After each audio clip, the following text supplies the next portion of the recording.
Okay, we're ready. Right, fantastic.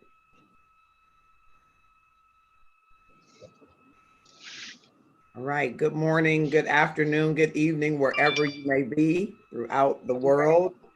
This is HR Passion Guy coming live on LinkedIn, streaming through a couple of other platforms. So, those of you that will be tuning in from YouTube and Facebook and Twitch TV, good morning, good evening, good afternoon, wherever you might happen to be around the world. And you can drop in your comments in the comments where you are around the world and what the temperature is like there where you are. I am in Northwest Detroit, and the temperature here is 63 degrees, a little cooler than we normally have this time of the year, but I will take it if we can be on this side to be able to feel it.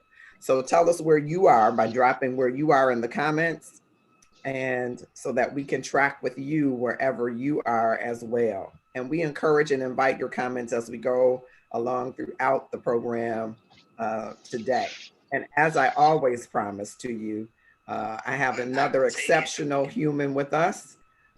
Each Friday, we bring passionate stories or passionate humans. We believe at HR Passion LLC, we're the place where passion and people connect. And so we're excited that we're here with Serialpreneur June Rachele Eaton. Welcome, June. Thank you so much for joining us today. Thank you for having me this afternoon. Yes, thank you for being here. And so I was saying earlier in the promo, and to you, today is 9/11. So it's 19 years ago. I can recall where I was on 9/11. It was a Tuesday that day. And I was in my cubicle at work.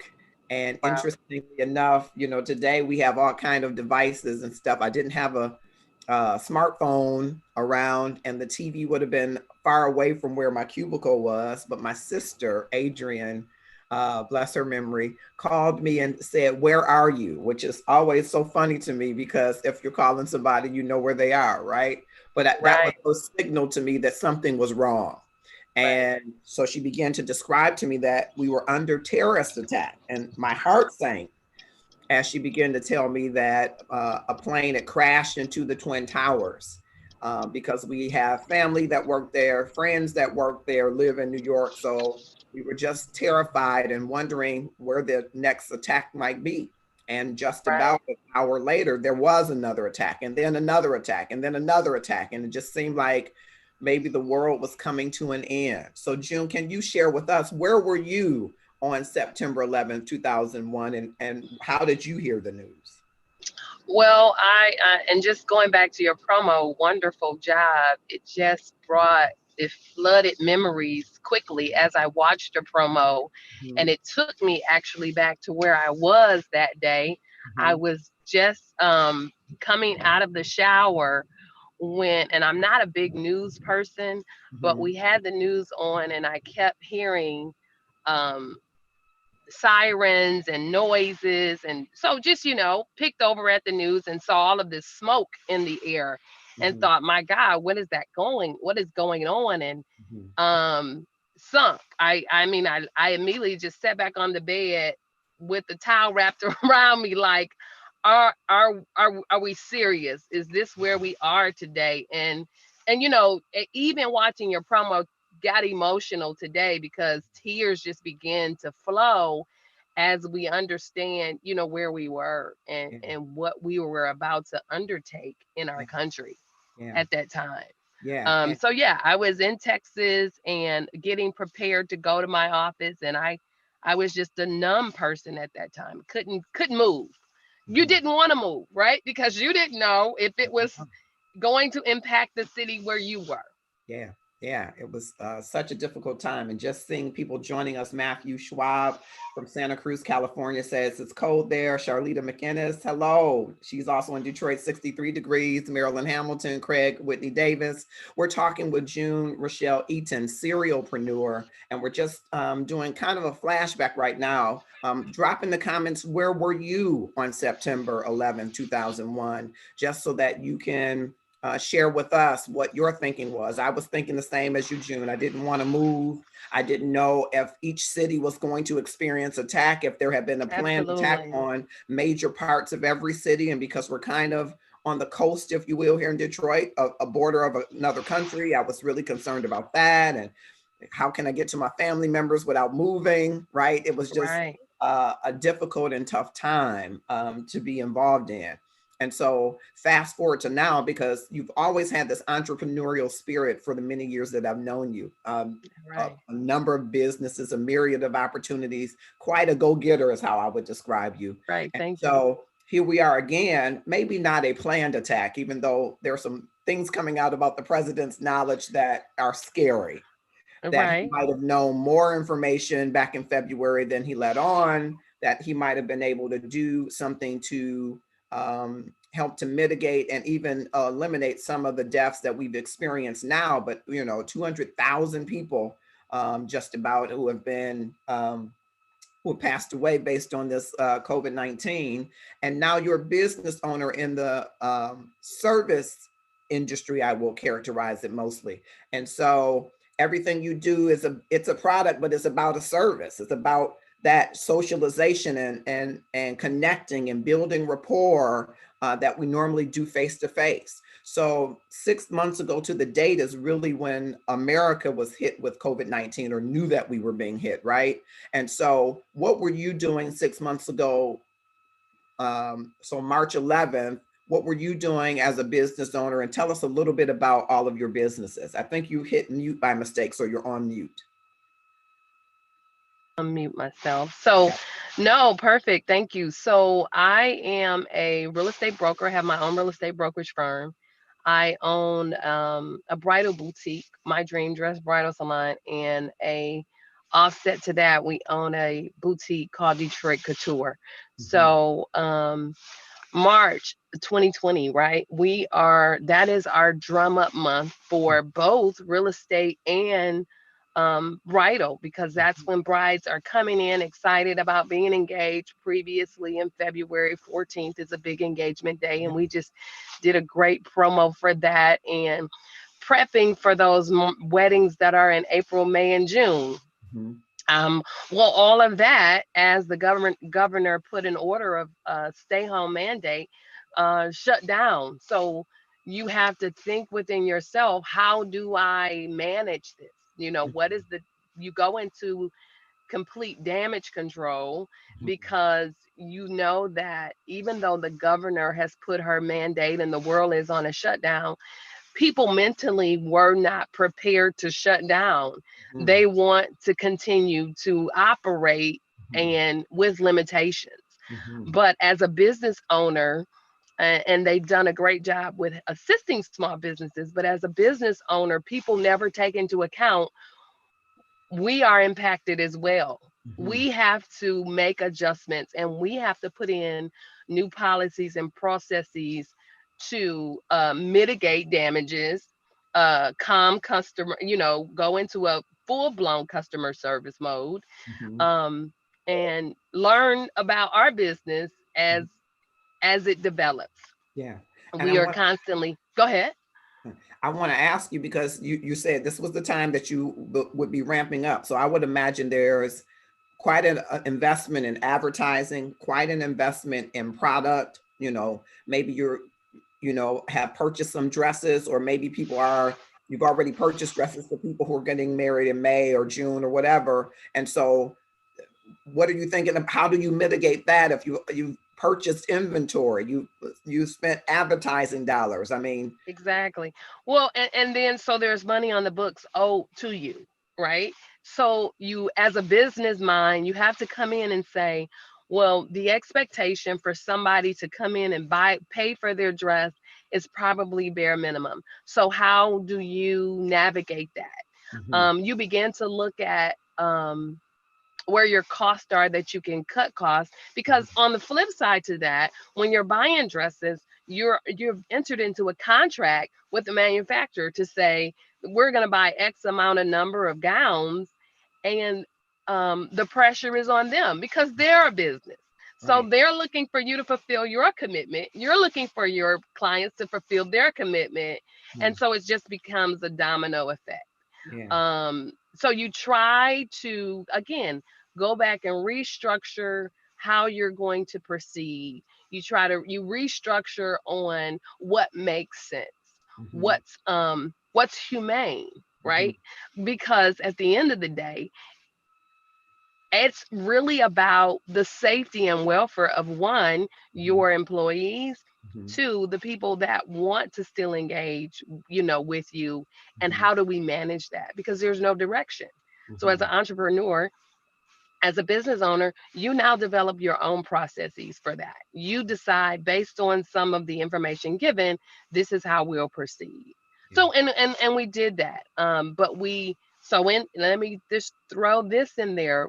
Not only do we service brides, but we service high school seniors who were going to prom, or were in the midst of getting their prom dresses, and these some of these young ladies had put their deposits down for money earned, for their job. So now they don't have a prom or not going to prom. And so we're getting email, can we get our money back? And our policy clearly states there's no refund.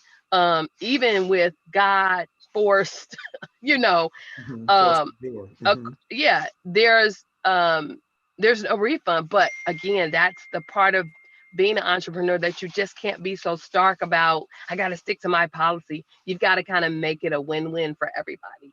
So Hmm. can we afford to? Absolutely not. But in order to maintain and have a sense of, um, I guess, integrity, I would Hmm. say, you Hmm. want to kind of accommodate that within reason. Yeah, I applaud you with that because I guess that's a tough decision.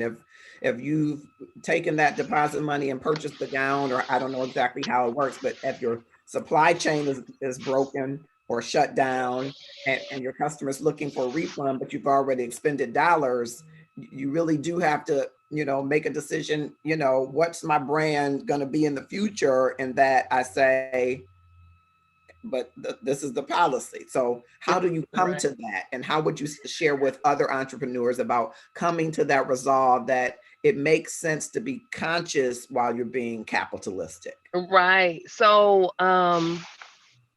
my saying in every business that I've entered in is all money is not good money. Okay. So at the end of the day, there were, for my prom girls especially, there Hmm. were balances due, but we tried to encourage them to still still have your prom. And then some people did have proms and send offs, and parents just created that whole environment for them. So we allowed, for those parents that contacted us, and we allowed for them to not have to pay their balance and Hmm. just come get your gown, because our thing was making them has have as much memory, for that, because that's a big moment in their lives as they could. So we understood. And then for that sense, right, there were government grants, there were some local grants that we were able to get. So it kind of offset that, not major money. So nobody needs to call me for any. So, but enough to just give back, because we're community driven. Hmm. So we're not a big box store. We're community driven. We want to make sure that we're in the community and making uh, changes and making an impact. So we did that for our prom girls. On the flip side, to brides, we extended our plan for payment. We rearranged their dates and extended to like keep the dress on location, uh, and just asked as they kind of cure it through that they pay for their gowns. And that's worked out for us because communication is was uh pivot, it was prominent that we communicate and let you know that we're still here, because unbeknownst, there's a lot of bridal stores that did not open back up there, and there's not knowing what their process is. Or we were grateful to still be on this side to open up. We were grateful to not have any impact of COVID cases. So we were very blessed for that. So we were just trying to make sure that we were doing the right thing, that we could live with and sleep at night. Yeah.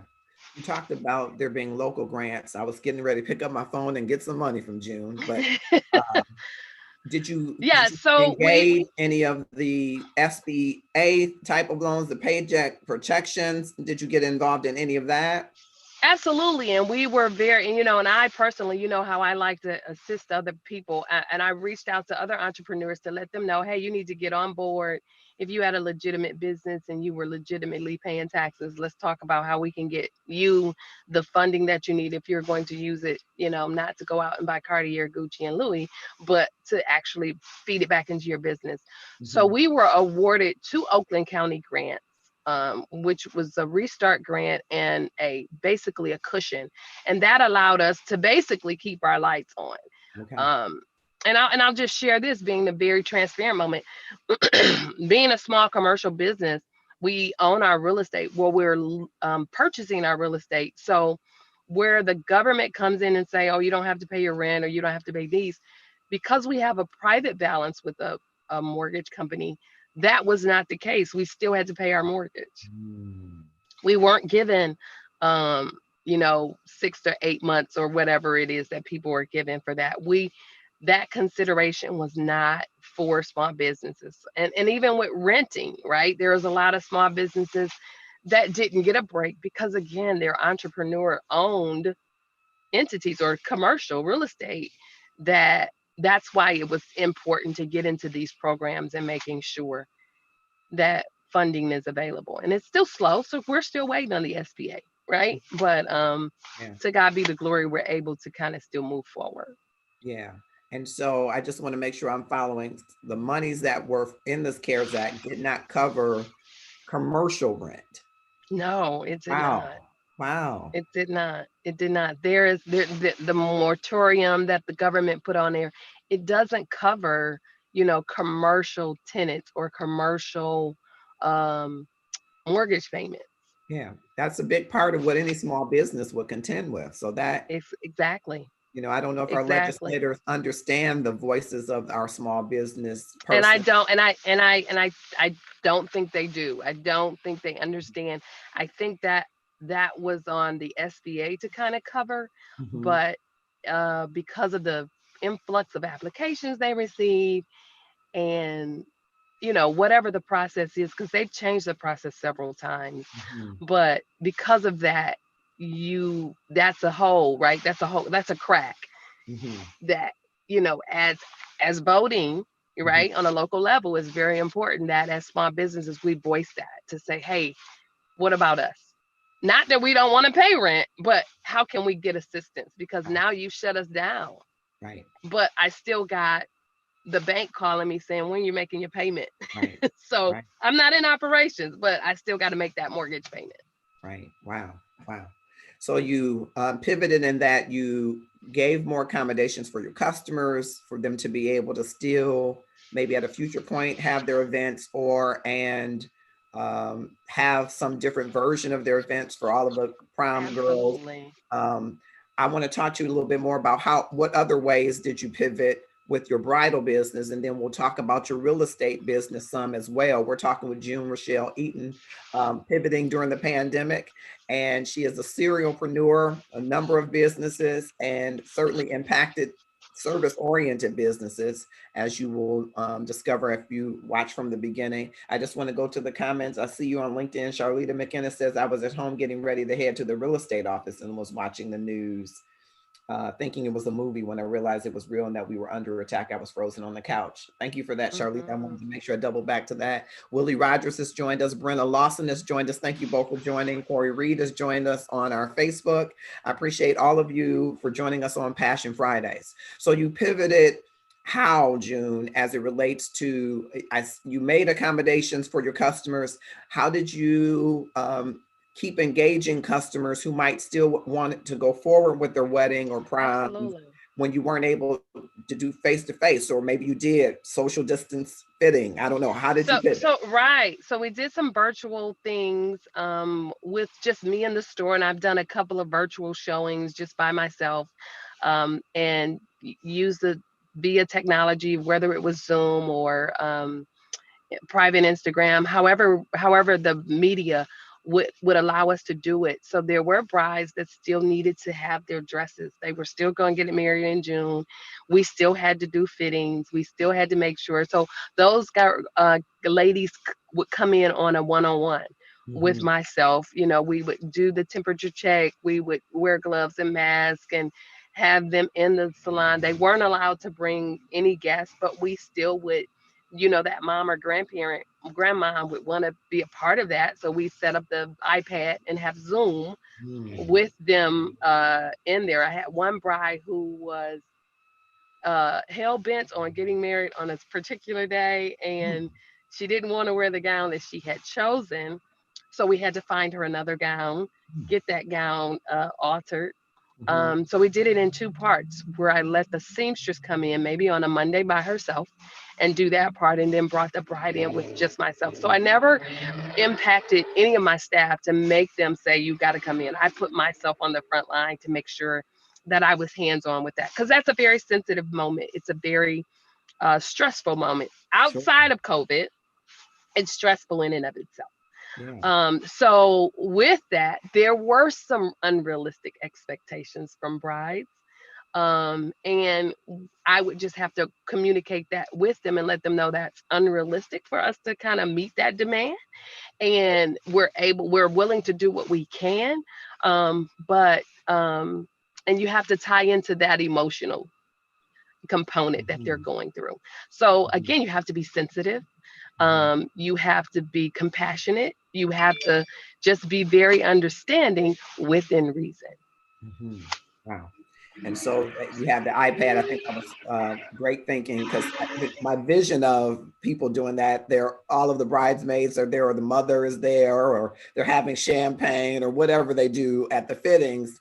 And so they can't have that quiet experience. But I guess, you know, you pivoted to make sure there was some sort of experience. Absolutely, absolutely. And the same I would imagine with the girls for the prom as well. One-on-one Absolutely. fitting. So we're pretty. Been in. I think we've been doing this for like 12 years now. So we're pretty good at. I can put you in a gown, size it up, and know that it works for you. Mhm. And then you can pick it up. And then we have a foyer, so to speak, Mhm. and so that the customer. So we allow curbside or foyer pickup, which is what we called it. We Mhm. would place the gown in the foyer. You would come into the foyer and get your gown, look it over, and then electronically sign and take your gown with you. So again, not impacting our staff to the point where they felt uncomfortable, because we actually have had an essential worker who worked at the hospital, and Mhm. she would come in um, just on days that we wanted to make sure that we were in compliance and doing what we needed to do, that Mhm. our staff was safe and our area was clean and prepped. So, and that's another thing, right? Masks are on deck, hand sanitizer, whatever they need. Mhm.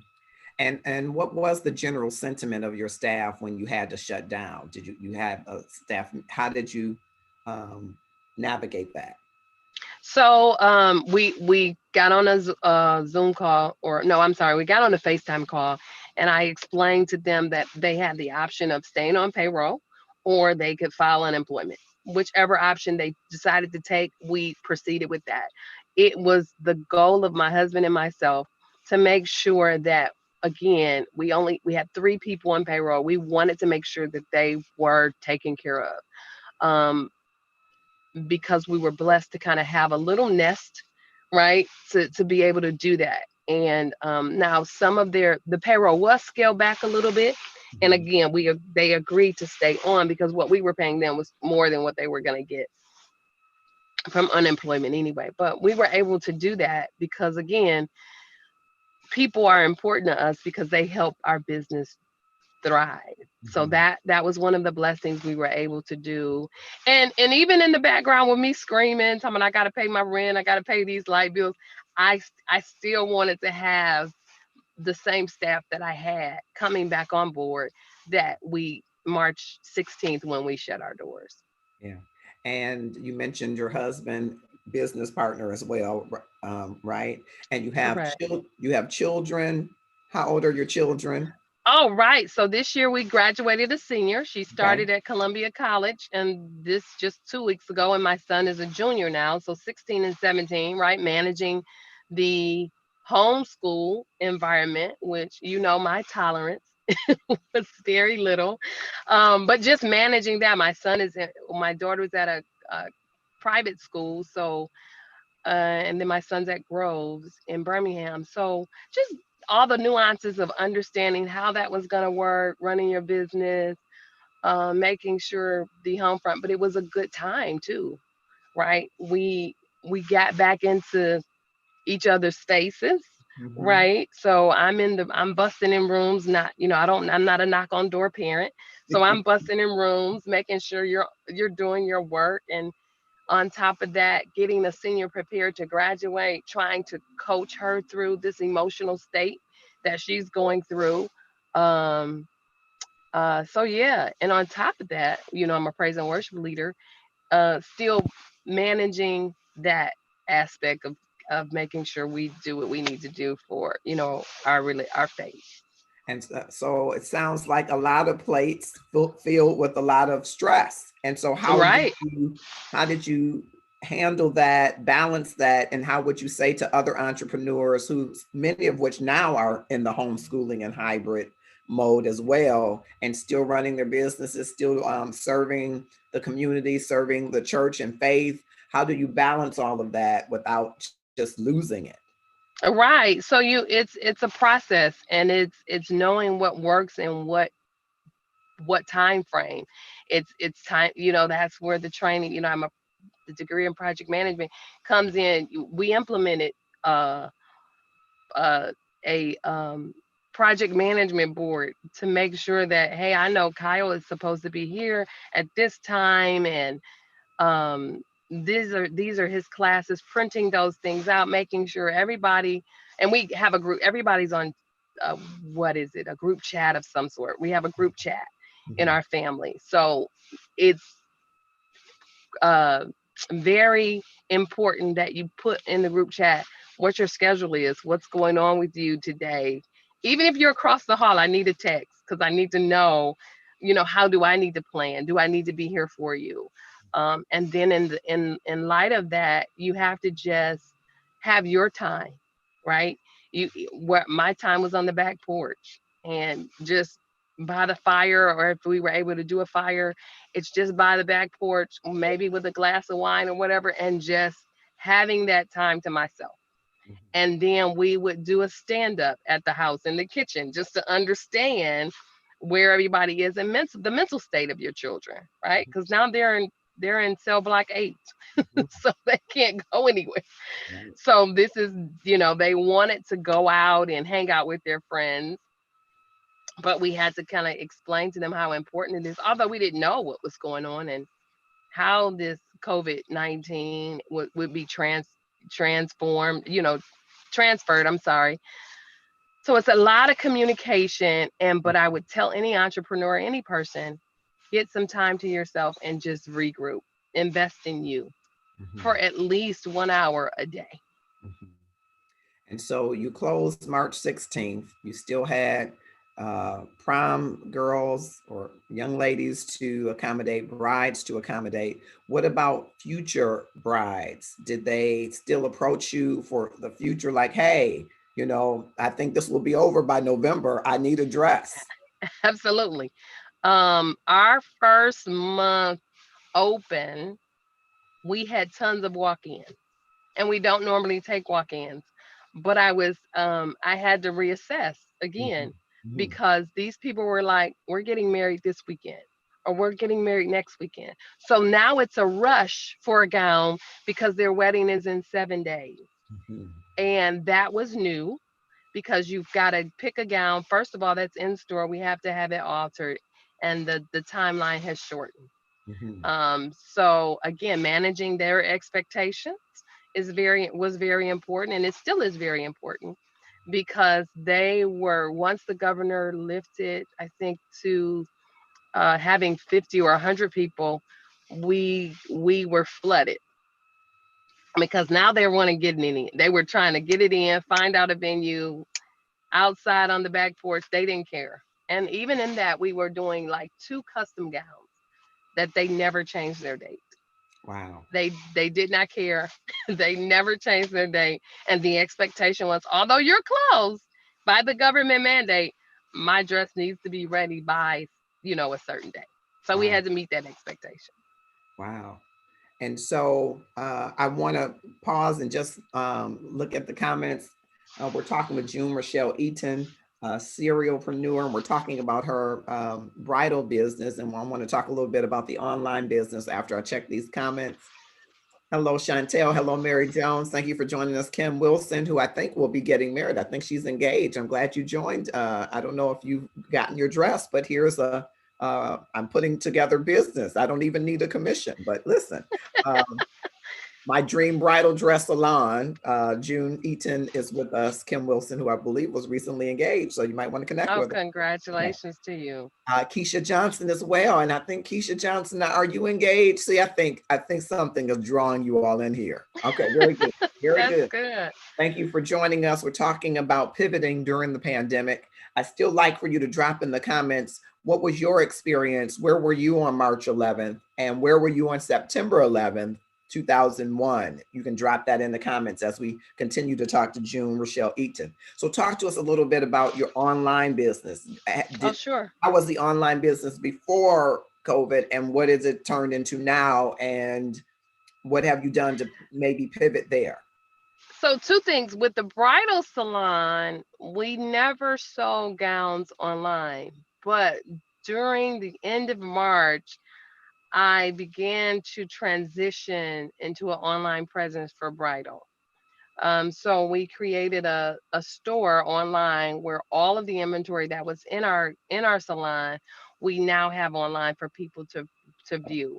Hmm. And it went very well because we had a policy in place where I was still able to like virtually show you the gown before you purchased it, with an appointment, you know, via booked our website, Mhm. as well as shipping those gowns out free of charge. Mhm. So for girls who had gowns in the salon that still wanted their gown, we still offered. I did some drop offs locally, and I did do some free shipping because I had some brides out of state, right, Mhm. that were not going to travel back. Mhm. So that was one of the things we launched our online website for bridal.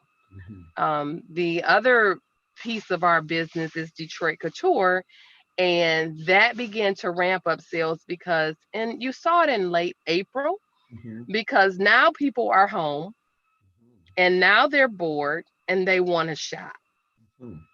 and they can't get out and try things on. But we had to put in a no return policy because of COVID, because we didn't want to have to deal with returns. Yeah. So again, that skyrocketed between the months of the end of April, and I would say it tapered off a little bit at the, where are we, September. It tapered off probably the end of August. Okay. Still going consistent, but yeah, sales were, and my husband was like, "Why are you going to the shop?" I was like, "Because I need to mail these packages because you didn't want people to purchase something because that's the only hope they had is that Amazon or the U.S. Post Office dropped something off that was their closest thing to going shopping." And Right. I think a lot of online boutiques probably did very well during that time. Yeah. And is there anything that you're adding to the online experience to make them feel like they're having an in-person experience, or do they seem to be satisfied just to be able to get the product? So with the bridal side, right, we do a Mhm. virtual appointment still because we Mhm. don't want you to get something that you don't know what it looks like. Mhm. We still do a virtual appointment with them, and we're still doing virtual appointments to this day, Mhm. because I think that's a good part Mhm. of just adding that component to our business. Mhm. So we try to do a virtual appointment with all of our bridal, but for the boutique more part, the price point is, 20 to maybe $80. So that's kind of like a price point that's easily managed, and Mhm. you can kind of get that item. And if we still offer customer service, is there a question about it, you need to know something about it, we're there in our inbox where they DM us on Instagram or send us an email. Okay. All right. I'm reading some of the comments from LinkedIn. Great leadership and articulation, Matthew Schwab says. Um, Now you're saying, Matthew, I froze. I hope I'm not froze. Okay. I'm looking around. Nope. Okay. I think I'm good on all platforms. Thank you so much. Okay. So I want to talk to you a little bit about your real estate business as well. So Absolutely. how long have you been in the real estate business, and how was that impacted by this pandemic? So I've been doing real estate for probably the past 20 years. I'm a real estate broker, which means I have agents that work under us.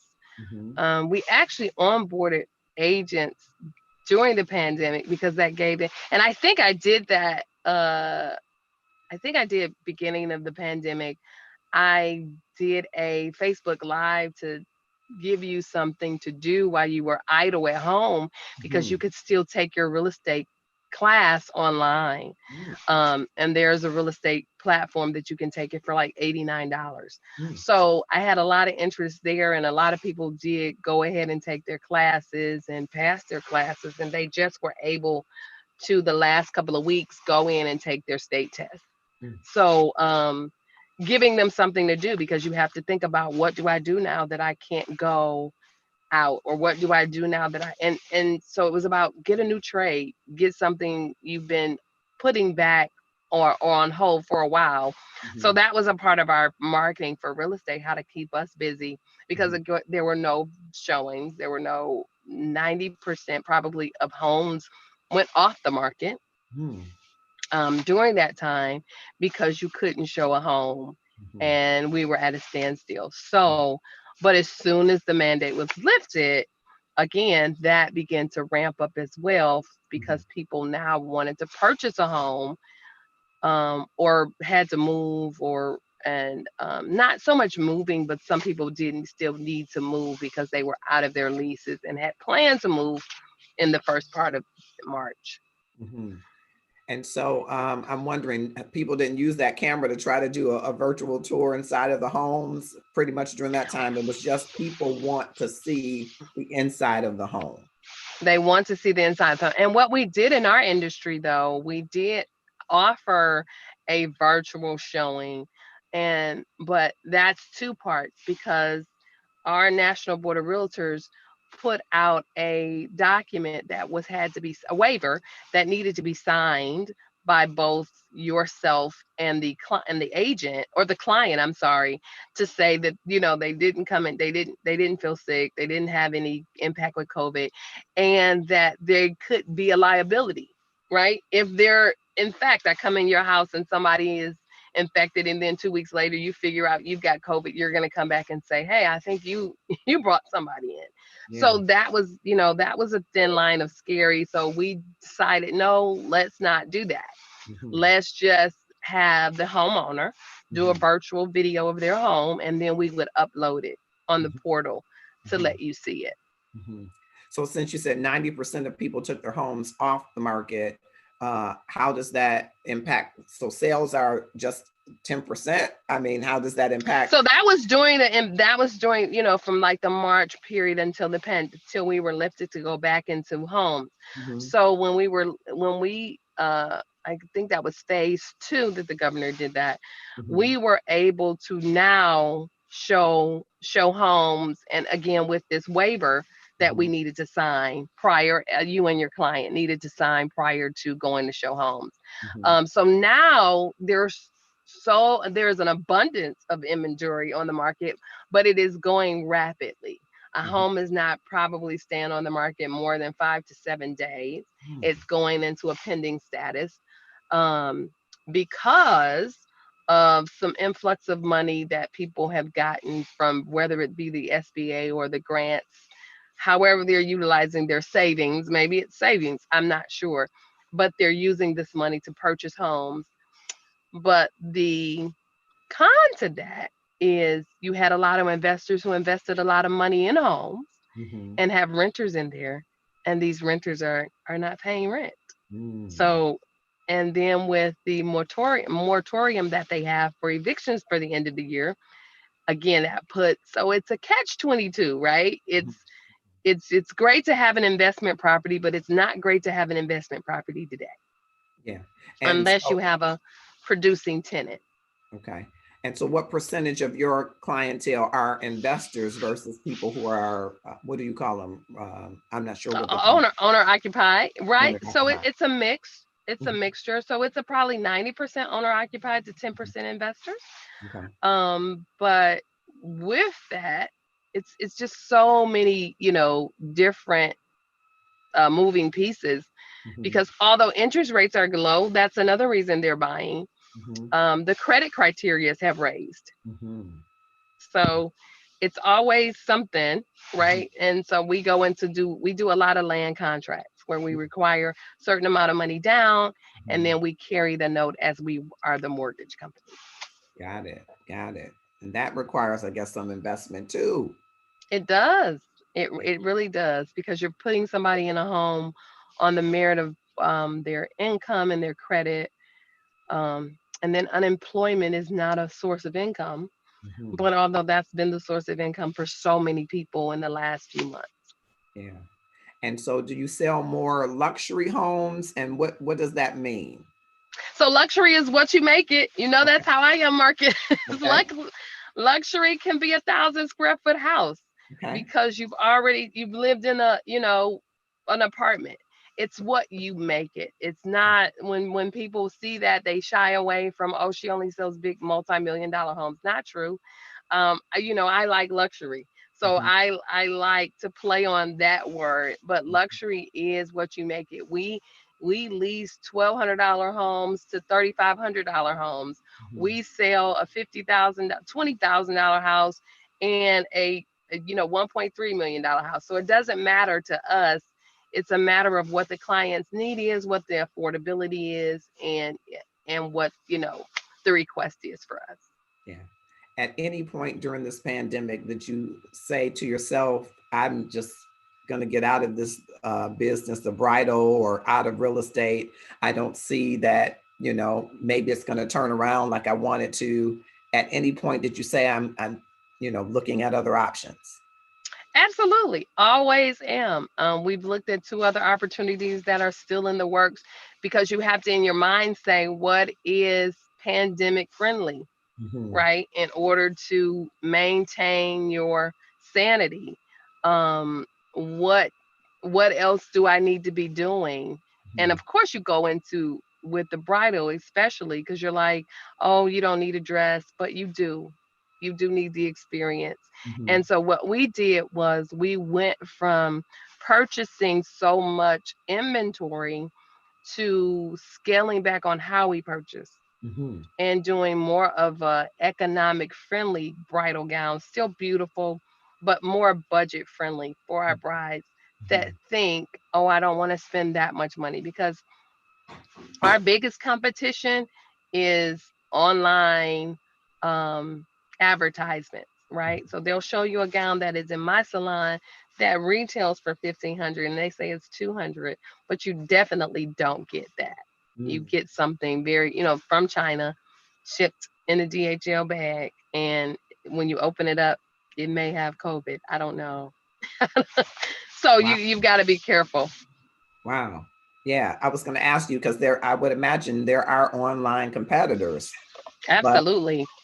how do you know what you're getting? That's, I guess, one of the pros to working with somebody local that you might trust, because we've all ordered stuff online, and what we saw in the advertisement was not what was in the box. So, Right. um, Yes, even with the boutique side. So I tell a lot of people, always go to the contact us page or about us page. And if it directs you to an email address and not an address, you may want to beware. mhm. Because normally legitimate boutiques that are local in the US and have the product to ship will have some sort of phone number, address, but they're getting smart too, right? So they have these addresses in Florida or California that if and here's the thing, I've always told people, do your research, do your homework.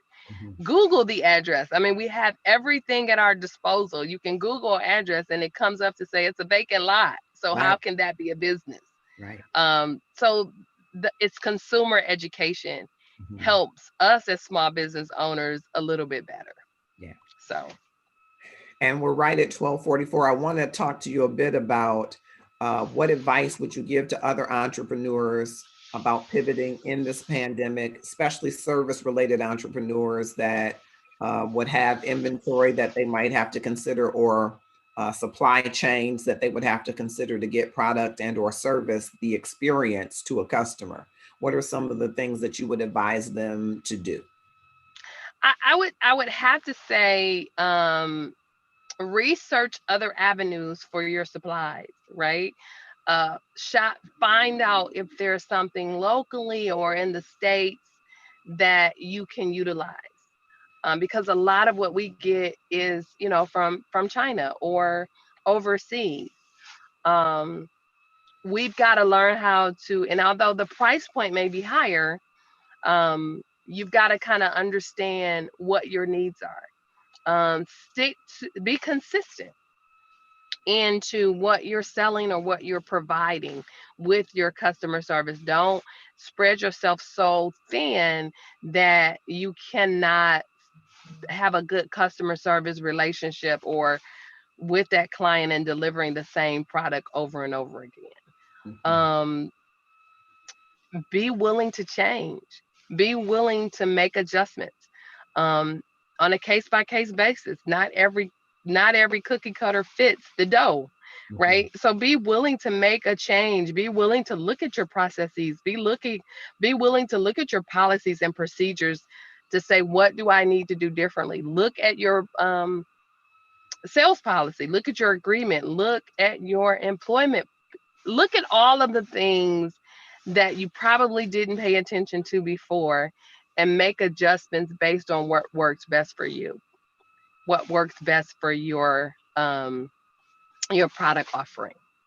Because I would say, like with the what we did a couple of weeks ago, we looked at I walked well, I'm gonna say a couple of months ago, I walked outside, was taking trash out, and looked at I have this huge parking lot, and thought, I can use this for an outdoor event.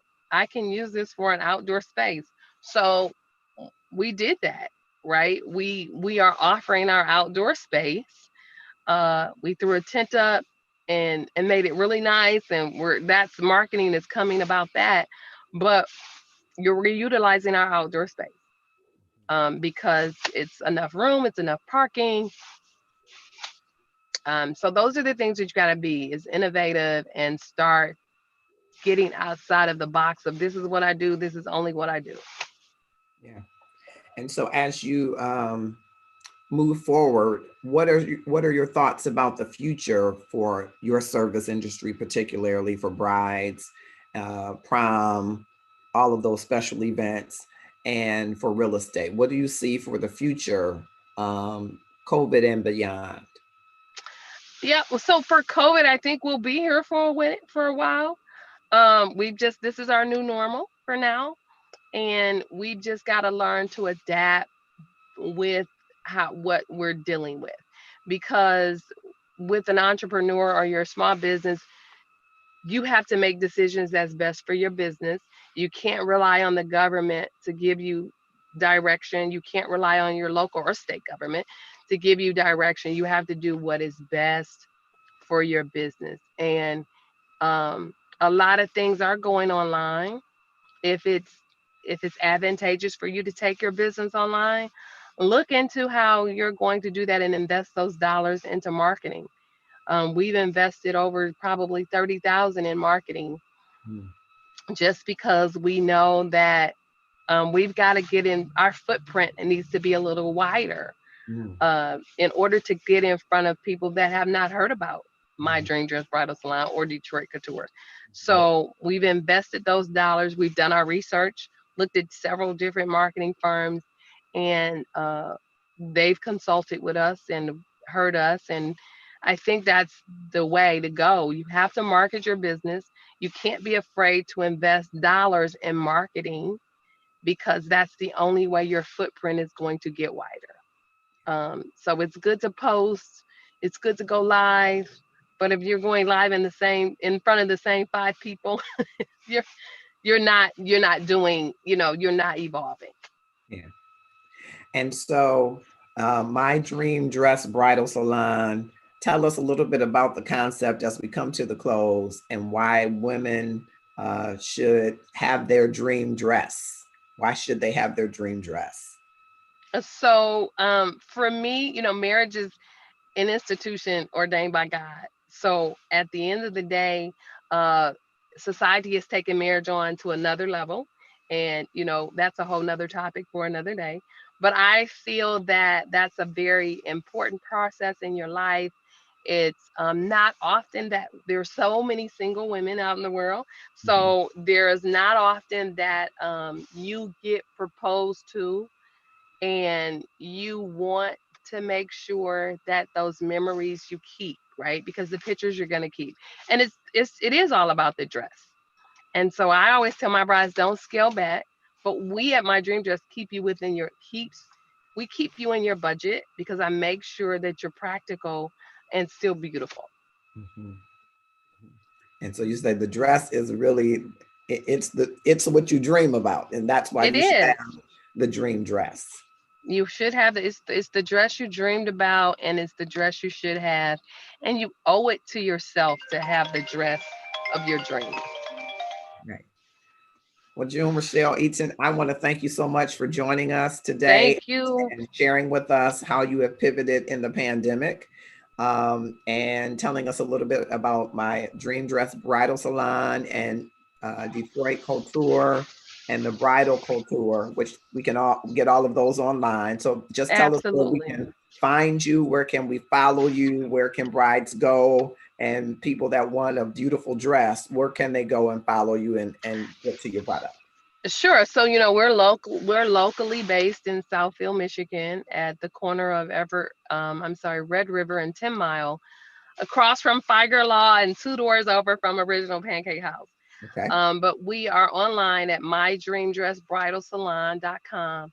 And from there, you can navigate to shop online either through our boutique or through the bridal boutique. We're our customers, our customer service is very bent on making sure we answer your questions right. If they don't know it when you call, they'll wait for me to get in and we'll get you taken care of.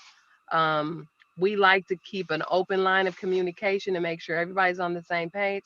We drop the ball sometime, absolutely, because we're human, but we go back and pick the ball up and make sure that we corrected anything that we need to. Mhm. So we're here for our community. We just did a fundraiser for school supplies for some of our local students, and we just believe in giving back. We're about to launch our so for everybody that comes in between now, or everybody that comes in between this Saturday and up until election, we have registrations to vote, right? Because we think it's very important that people register to vote and they get out to vote. And we're going to be closed on election day because we want to make sure that you don't have any distractions. So we're not going to be open. We just want people out in the polls voting. That's very important for us. And just to ask, follow up on that, why is that so important to your business? During this pandemic, we've learned a lot about who we have speaking on our behalf. And even with the futuristic of what's going to happen with my children and my grandchildren, that what happens today is going to impact them. And I want to make sure that we have a footprint in what happens today, to make sure that they don't look back and say, my grandma dropped the ball. They did not do what they were supposed to do. So, and it's really important. Okay. Thank you so much. And we can follow you, of course, on Facebook, on Instagram, Instagram, and Twitter. and Twitter. And this is all June Rachele Eaton, or is it My Dream Dress Bridal Salon? How do we find you on those social media platforms? So both, we're at My Dream Dress Bridal Salon on Instagram, Twitter, and Facebook, as well as Detroit Couture. Okay. Very good. All right. Yeah, Thank you thank so you so much. I much. appreciate you for coming on. Thank you. No, thank you. Bye bye.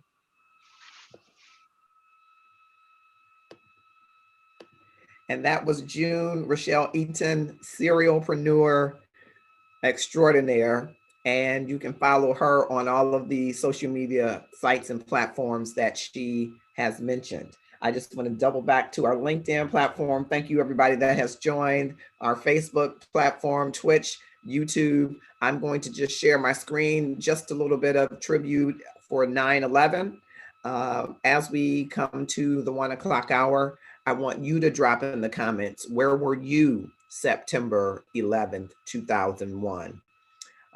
When there were 4 incidents, right, that happened, of planes crashing, terrorist attack.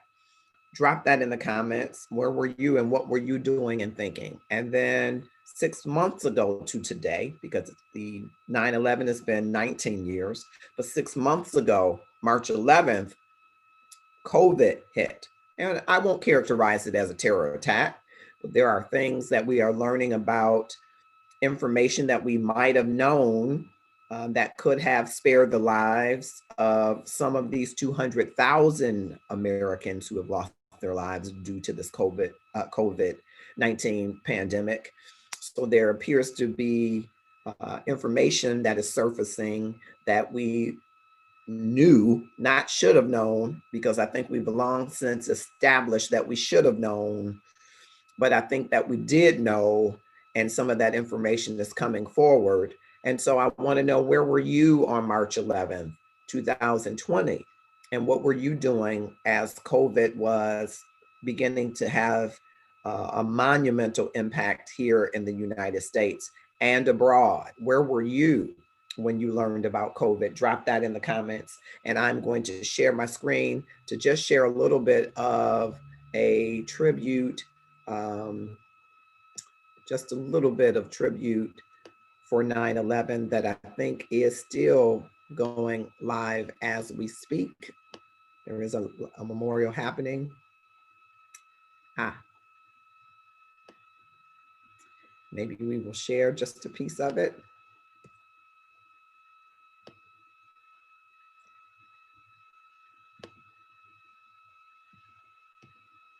Okay. Looks like we're having a little bit of technical difficulty.